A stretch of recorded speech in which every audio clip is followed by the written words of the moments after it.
Republican Congressman Mark Green. He's kind enough to join us right now. Congressman, I know there are a number of U.S. miners who are concerned they could get bypassed in all of this in an effort to spread the wealth beyond China. What do you tell them? Well, we're pushing for them. We're supporting them. Here in Tennessee, we have a very large supply of titanium. And right now, for example, Boeing Airlines, they're buying their titanium from Russia still. So what we're trying to do is just make sure they get the support. We've got to change the supply chain because it takes a vertically integrated supply chain to make this happen.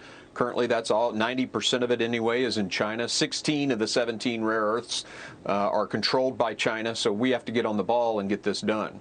Have the Chinese actually been stingy with this? Obviously, there's a demand for this sort of stuff, but have you seen indications that they know they've got a lot of it, most of it, when it comes to lithium, for example, and they're going to take full advantage of it? Well, we are very concerned about the conversation next week with Secretary Austin and what the Chinese are going to say. We're having briefings on that in Congress right now. But so far, the market has not been stymied by them on price nor on the supply. Let me switch gears, if you don't mind, sir, and talking about the 100th day of the war in Ukraine. This is obviously lasting a heck of a lot longer than Vladimir Putin thought. But he's actually upped the ante. He now, even by President Zelensky's estimates, controls fully 20% of the country, a little more if you include Crimea.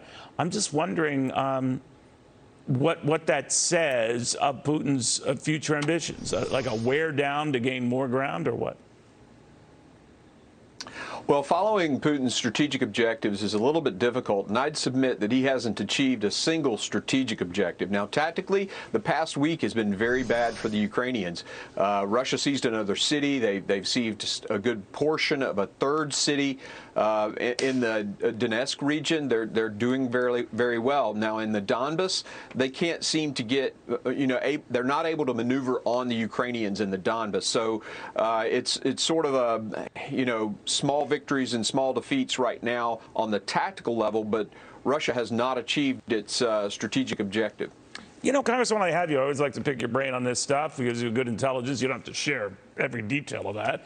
But we hear these reports that Vladimir Putin is actually a very sick man, that he might have terminal cancer. Others saying he's dealing with a variety of, you name it, illnesses. Is it true that his health is compromised and his behavior proves it? I think from a behavioral health standpoint, anytime you isolate yourself, remember the Edgar Allan Poe story, The Fall of the House of Usher, which was sort of representative of the mind of Roderick Usher as he isolated himself further into the home. That isolation resulted in his insanity and fall. And I think Vladimir Putin has done something very similar. He has very few inputs. He's isolated. He doesn't even come back to the Kremlin.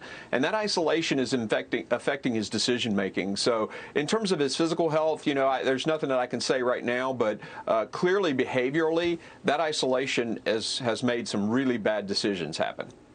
Well, I know when Vincent Price played that role, it didn't end well.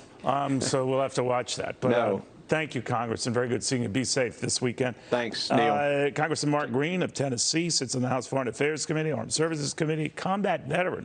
Well, the point, he served this country very nobly, very well.